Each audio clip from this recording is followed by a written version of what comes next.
Hello, Mark. I'm Mia. My student number is 80441029, and I'm freshman. And the title of speech is "The Tristram Stuart, the Global Food Waste Scandal."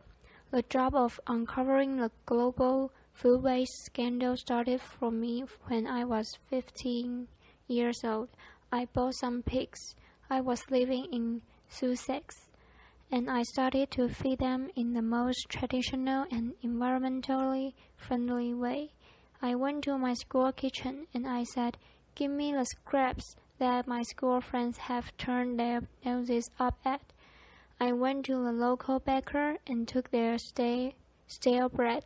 I went to the local greengrocer, and I went to a farmer who was throwing away potatoes because they were the wrong shape or size for a supermarket. This was great. My pigs turned that food waste into delicious pork.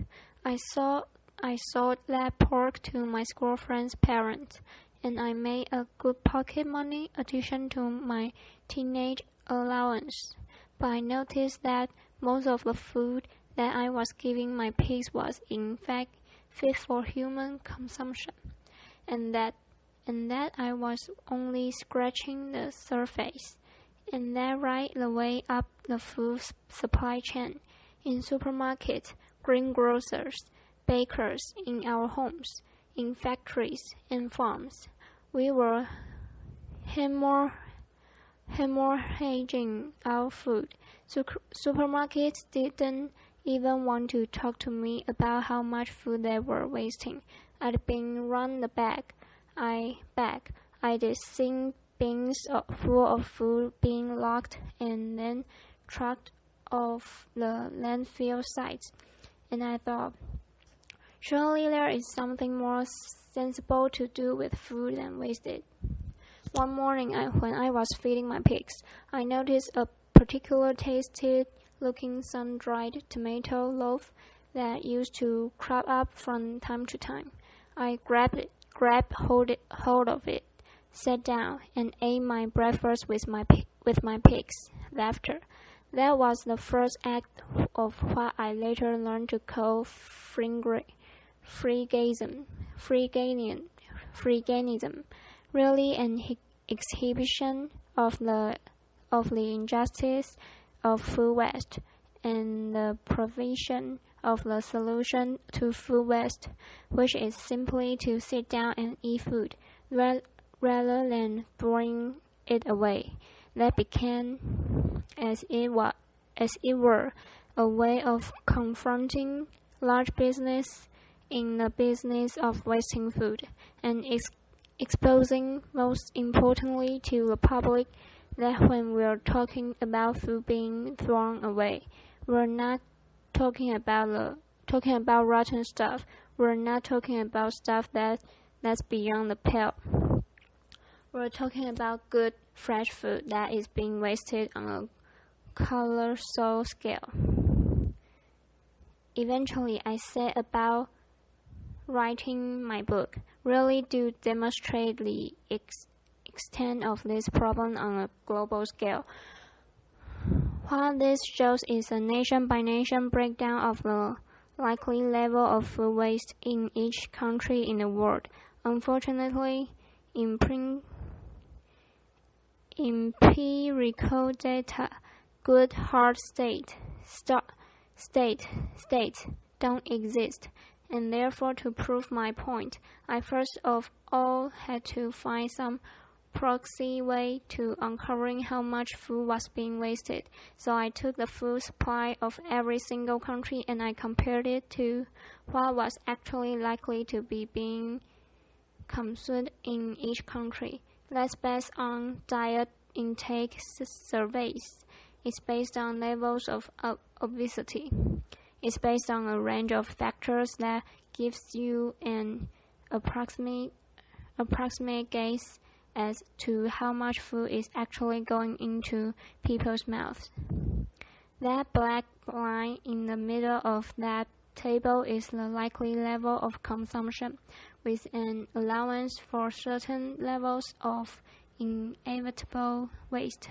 There will always be waste. I'm not that unrealistic that I think we can live in a waste-free world. But that black line shows what a food supply should be in a country if they allow for good, stable, secure, nutritional diet for every person in that country. Any dot above that line, and you'll quickly notice that includes most countries in the world, represents unnecessary surplus, and is likely to reflect levels of waste in each country. As a country gets richer, it invests more and more in getting more and more surplus into its shops and restaurants. And as you can see, most European and North American countries fall between 150 and 2,000% of the nutritional requirements of their populations. So a country like America has twice as much food on its shop shelves and in its restaurant than is actually required to feed American people. But the thing that really struck me when I plotted all this data, and it was a lot of numbers, was that you can see how it levels off. Countries rapidly shoot towards that 150 marks, and then they level off, and they don't really go on rising as you might expect. So I decided to unpack that data a little bit further to see if that was true or false. And that's what I came up with. If you include not just the food that ends up in shops and restaurants, but also the food that people feed to livestock, the maize, the soy, the wheat, the humans could eat but choose to fatten livestock instead to produce increasing amount of meat and dairy products.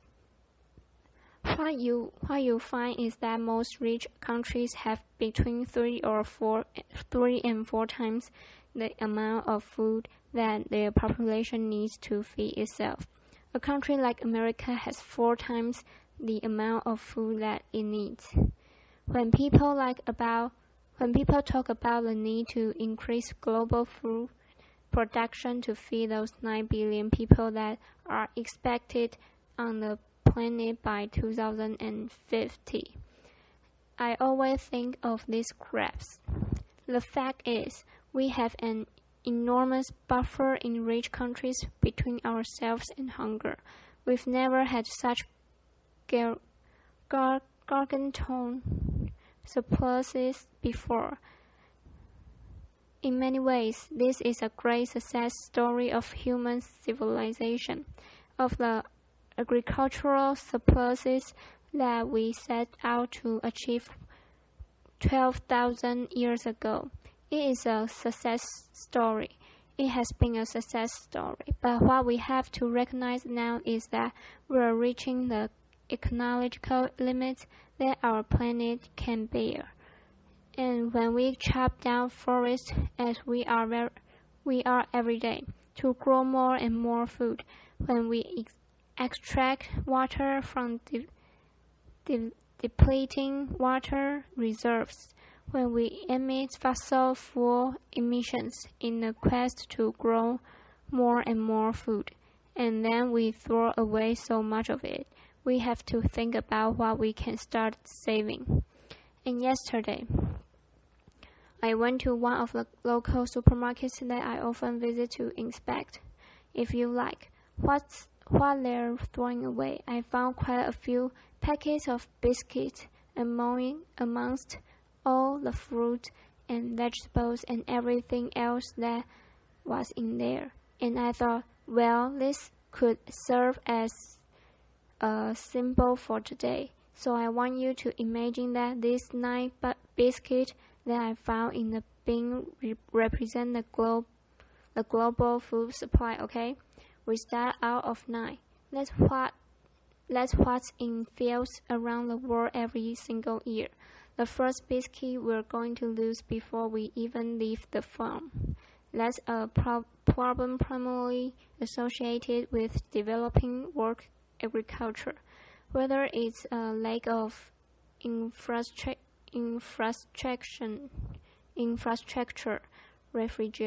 refrigeration, pasteurization, grain stores, even baked fruit crates, which means that food goes to waste before it even leaves the field. The next 3 biscuits are the food that we decide to feed to livestock, the maize, the wheat, and the soya.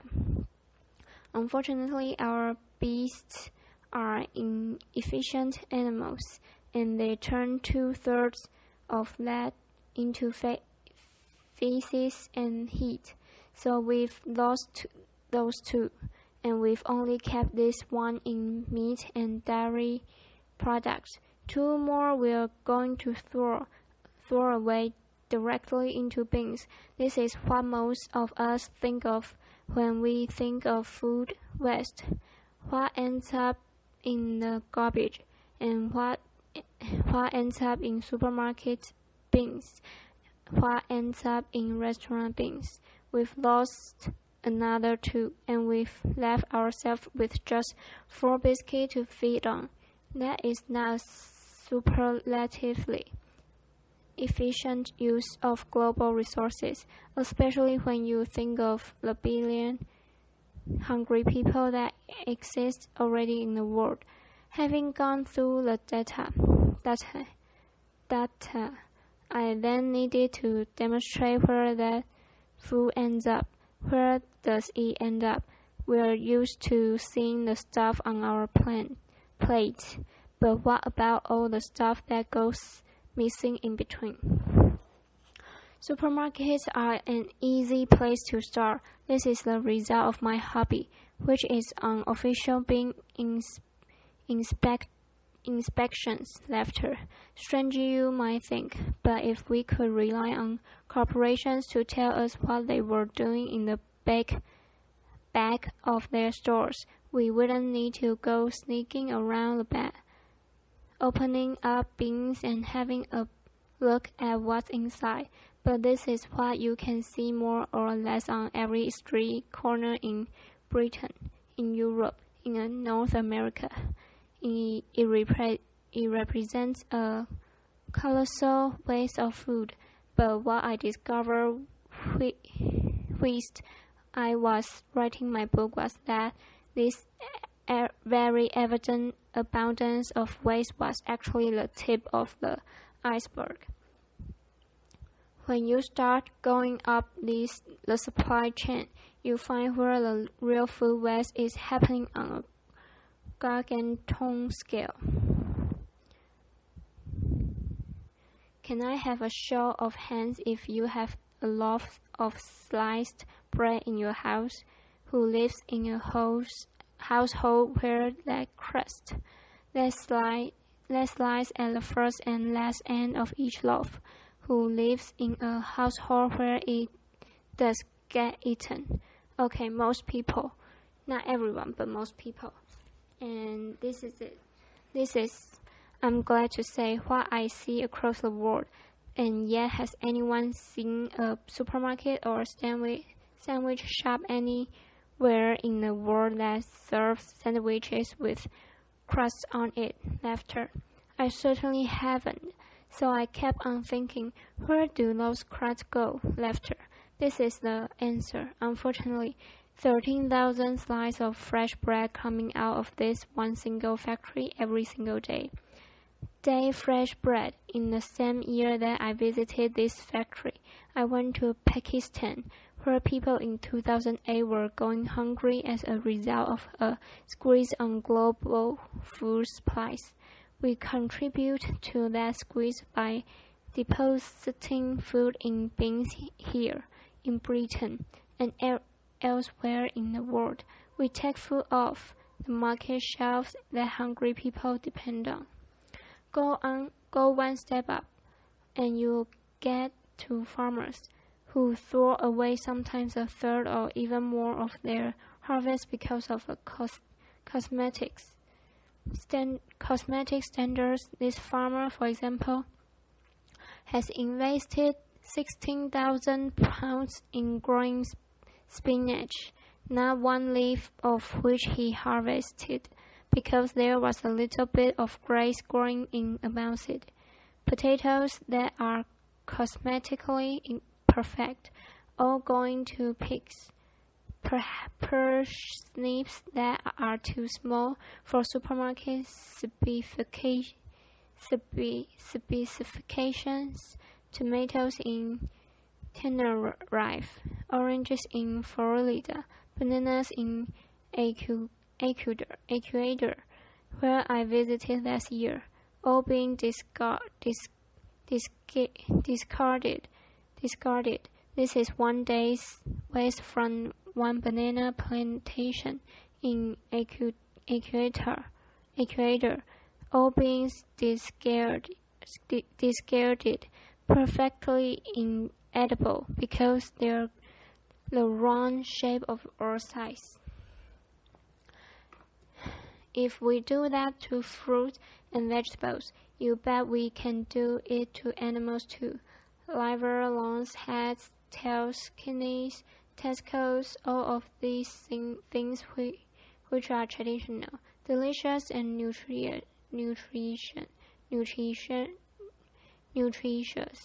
nutritious part of our gastronomy to go to waste. Awful consumption has halved in Britain and America in the last 30 years. As a result, this stuff gets fed to dogs at best, or incinerated. This man in Kashgar, Xinjiang province in western China is serving up his national dish.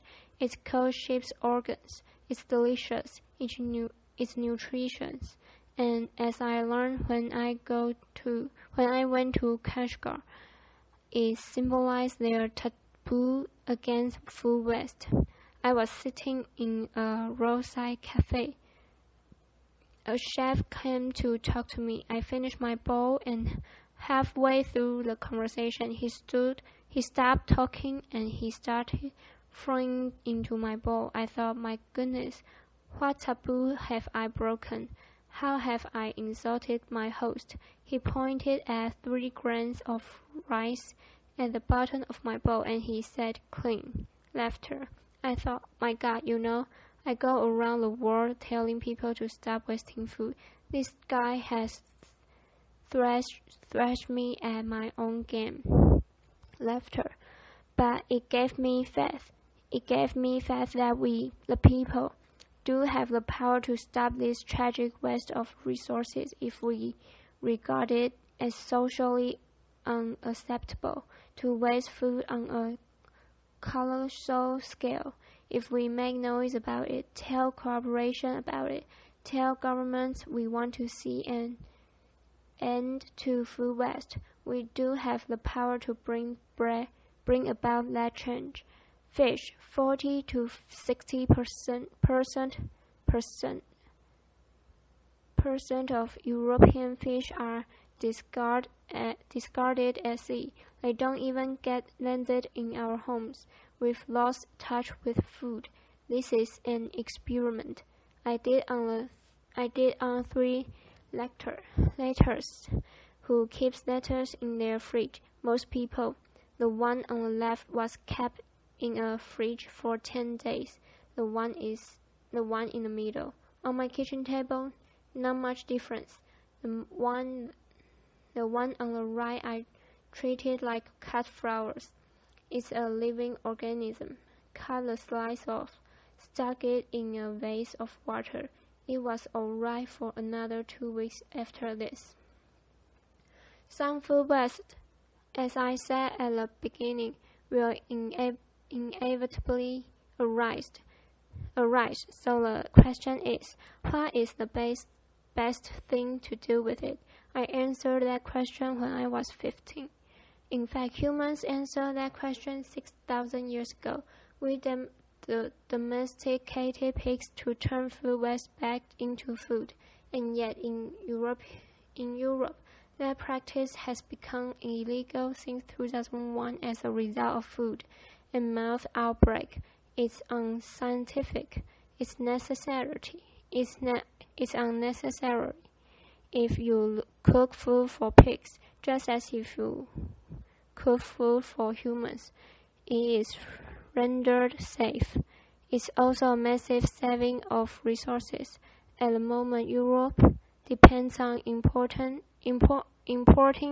millions of tons of soy from South America, where its production contributes to global warming, to deforestation, to biodiversity loss, to feed livestock here in Europe. At the same time, we throw away millions of tons of food waste which we could and should be feeding them. If we did that, fed it to pig,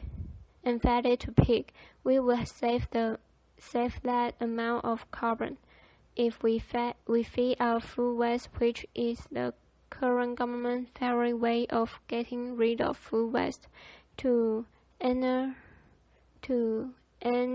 anaerobic digestion, which turns food waste into gas to produce electricity, you save a paltry 448 kilograms of carbon dioxide per ton of food waste. It's much better to feed it to pigs. We knew that during the war. A silver line. It has kicked off globally. The quest to tackle food waste. Feeding the 5,000 is an event I first organized in 2009. We fed 5,000 people all on food that otherwise would have been wasted. Since then, it's happened again in London. It's happening internationally and across the country. It's a way of organization coming together to celebrate food, to say that best thing to do with food is to eat and enjoy it, and to stop wasting it for the sake of the planet we live on, for the sake of our children, for the sake of all the other organisms that share our planet with us, where we are a terrestrial animal and we depend on our land for food. And at the moment we are trashing our land to grow food that no one eats. Stop wasting food. Thank you very much. Applause.